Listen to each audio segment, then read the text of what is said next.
So after a brilliant 6 weeks of action, the Electric Ireland Fitzgibbon Cup has come to an end, with the University of Limerick crowned champions for the first time since 2018. Joining me now to look back on their win are Jack Neville of Sporting Limerick and David Connors of the Tuam Herald. Lads, thanks a million. Thank you, Marissa. No problem, Marissa.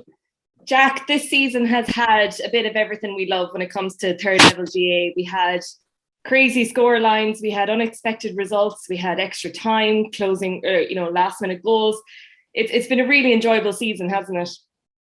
Oh yeah, it was fantastic, and I suppose we don't realise what's gone till you don't have it. So obviously, last year we didn't have Fitzgibbon, and being around you well for the last few years, it's definitely missed. And you said it there was so much drama, even from the first game I went to was UCC in Mary I, and right down to the wire, you didn't know which way I was going to go. And obviously the champions are knocked out then, and all the extra times. I mean, in the 4 days to finish the competition, 2 extra times. I sent it off in the final that kind of swung the game. Like, it was just brilliant to have it back. And as I said, you don't realize what you have until it's gone. And thank God we have it back, and hopefully we'll have it back now for forever. Yeah, you mentioned that game against Mary I and UCC. And David, I suppose when this draw was made, it was that group that everyone's eye was on. You had Mary I, UCC, UCD, NUIG, and you knew that, this group was going to have a big say in the championship. Yeah, I think it was Jamie Wall, the Mary I manager, that said directly afterwards, after one of the first or second games, that the winner was going to come from that. And it's, it was the one that everyone really expected.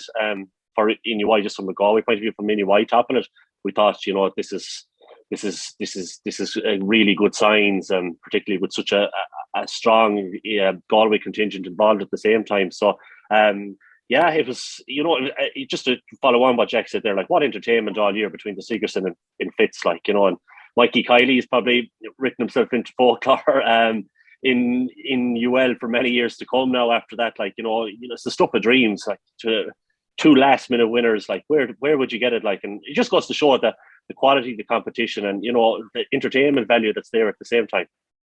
Yeah, Jack, back when UL last won it in 2018, they had a star-studded team and they were the favourites throughout to win that competition. And I suppose that title went to NUIG this year, but I don't think many saw UL making it all the way to the final and actually lifting the cup.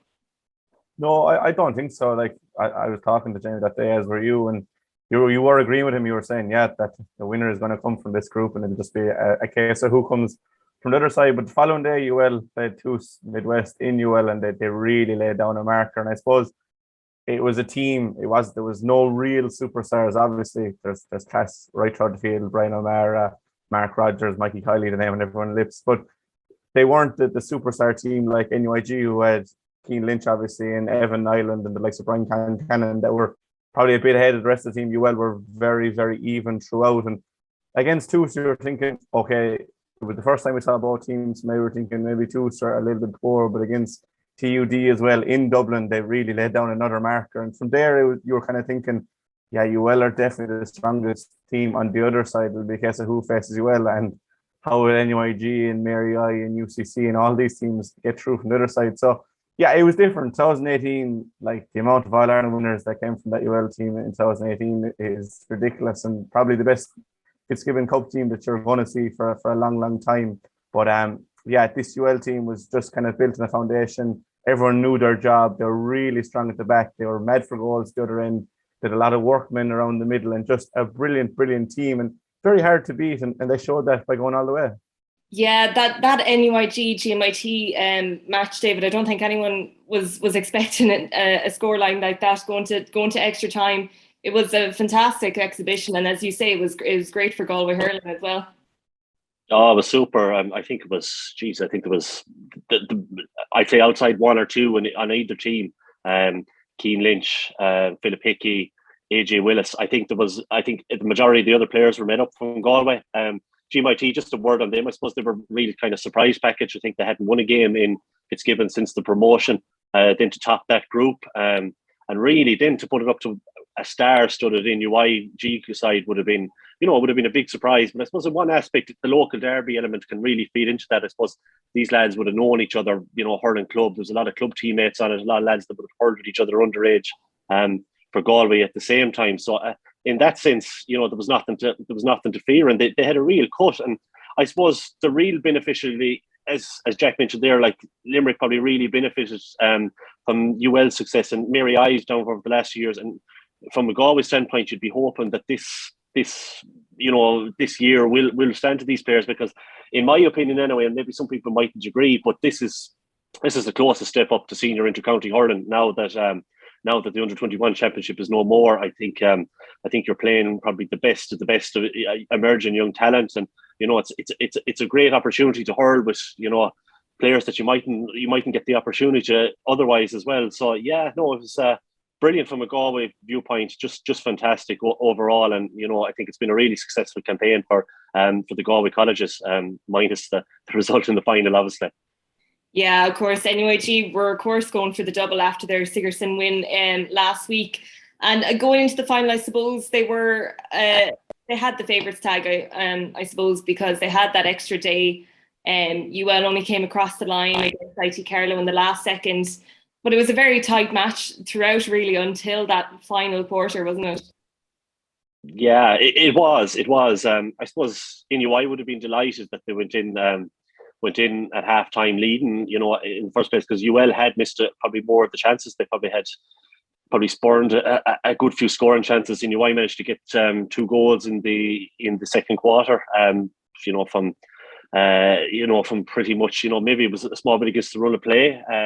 So to actually go in and have that lead, and then I suppose UL came out after half-time, and they really got 4 or 5 points in a row to get themselves back into a 1-point lead, I think it was at the time. But from that point on, NUI just seemed to be able to draw a couple of fouls. And when you have Evan Island on the frees, like it's, you're essentially, you're one of the best free takers in the country. Maybe arguably one of the best free takers ever, because he's absolutely unerring. And I suppose he's such a weapon there to have. Every game he seems to have double digits after his name. So, and that's without even his influence from play. So I suppose NUI were heavily reliant on Evan Island, but even coming into the closing stages, and I suppose we'll talk in the controversial moments in a bit, but they had probably done enough. Maybe I felt they probably would have eked out 1 or 2 more scores down the home stretch after the sending off. They seemed to be just capable of drawing a couple of frees, and with Nyland on them, it looked like they had maybe done enough to eke out the victory. Jack, going into this match, UL had scored 13 goals, and many of them coming from Mark Rogers. Do you think his loss in the starting 15 did impact them? I mean, they went, as David said, they went for goals a lot in the first 5-10 minutes, and they just weren't coming off for them. Yeah, obviously losing the player of Mark Rogers' ilk is a huge blow, and just on Mark for himself, like I feel like he's kind of an Aaron Gallan kind of player that really kind of showed in the Fitzgibbon Cup what he's all about, and he'll be a key figure for Clare. All the best to him with his injury. But yeah, they did go for goals. Now, the NUIG defence was very rigid back there. They weren't giving up much, but I know Mikey Kiley had a good chance just after the half-time whistle. There was a brilliant save from the NUIG goalkeeper. Sean Toomey came back from injury, and Sean is a brilliant player from Course Rovers and Park. But UL did seem to go for goals, but obviously with the fatigue from having extra time, just over 24 hours before that, NUIG were probably the best defence that they've come up against. They did go for the goals. They didn't come off. Obviously, Mike Kiley got his goal with one of the last bucks of the game. But yeah, Mark Rogers was a huge loss, but I think it was more down to the toughness of the NUIG defence more than UL not taking their chances or missing Mark Rogers. I just think that it was just far more difficult to break them down. NUIG obviously knew that UL were going to be tired. They were tired themselves. So I think both teams are more conservative. We saw an awful lot of long-range shooting that players probably opted that if the chance was on from way out the field, even if they were going to miss it, they were better off than hitting it into a tired kind of forward line. So Mark Rogers' loss obviously was huge, but I think it was more down to the fact that the NUIG defence were just on top of their game from the word go, and then with 14 minutes, it's just so much more difficult, and that's when UL pounced. Yeah, we have to, of course, talk about the red card, because before that, NUIG had been leading, I think it was, 215 to 17 points. So they had that, a significant lead at that stage. And whether or not you agree with the red card, it did have a major impact in the final result. UL, I think, scoring 1-4 without reply after that.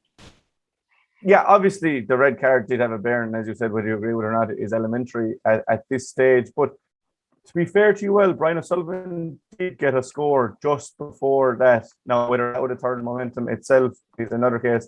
As David was talking about there, NUIG were just able to win their frees, and with Evan Nyland there, he's going to always score them. So whether the red card proved that much difference, I think it did really, to be honest with you, Marissa, because NUIG just kind of seemed to lose their way a small bit. Brian O'Mara had a free straight afterwards. That didn't go over. It's not as if there was a score straight away. There was a score from a 65 a few minutes later. But I think just the influence of Lynch, like he didn't score on the day, but he was such an outball for NUIG. Everything that went to him stuck. And he was giving it off the likes of Evan Nyland and John Fleming and that did the damage. But yeah, probably tired legs, haven't played on the Wednesday going into the Saturday. You're down to 14. You well are pushing hard. You well showed against IT Carlow that they have the ability to win a game from the death. Brian O'Sullivan kick-started that, and then the big players really came out to show. Brian O'Mara with some huge frees. Grod O'Connor kept tipping over his frees. Brian O'Grady got a score, the Limerick man, obviously, and then Mikey Kiley pops up. So, yeah, it probably did swing the game, but you would have thought as an NUIG fella, with Keane Lynch gone off, there was only 4 minutes on the clock, that we'll be able to hold this out, but it just proved there wasn't to be. Yeah, would you agree with that, David? Yeah, I would. I would. I think the centre half did swing it, and I think Jack is bang on there. Like even just NUI just seemed incapable of winning a puck out after Lynch went off the field, and he was a great ball winner prior to that. That had been one of his his big characteristics on the game. He just seemed to be able to snap a ball out of the air, maybe lay off a lovely hand pass, or or draw a free, which was so important to the game, because NUI scored very little from play. If you look back and actually the score, and I think they'd only 3 scorers overall between John Fleming scored a 1-1, Mark Kinney got 1-1 a goal, should I say, and Evan Nyland, he only scored 2 points in play. So Lynch's influence was, it just seemed to knock them for 6. I suppose it's one of these things when a controversial decision goes against you. You can either either galvanize you in some cases, or you can maybe lose a bit of composure. And I think it was probably the latter in that. He's such a leader. Like from anyone who spoke, from just chatting to anyone who's been involved with NUI over the last year, he's just been a phenomenal ambassador for the college. He's been a real leader in the dressing room, I believe. Just a player of his quality, like to be available. And I suppose when you're down Darren Morrissey as well and Brian Kincannon, 2 Galway intercounty seniors at the same time, as well as NUL were missing Mark Rogers. To be fair, you're missing a lot of experience when Keane Lynch actually is no longer on the field. So yeah, there's no point in saying otherwise. I think it did swing the game really, and it was the massive turning point, and I suppose it was the huge talking point in the aftermath for a lot of people. Well, I think it's fair to say that Keane Lynch's Fitzgibbon career will not be defined by that red card, given everything he has done for the competition. But that is it for another season of the Higher Education Championships.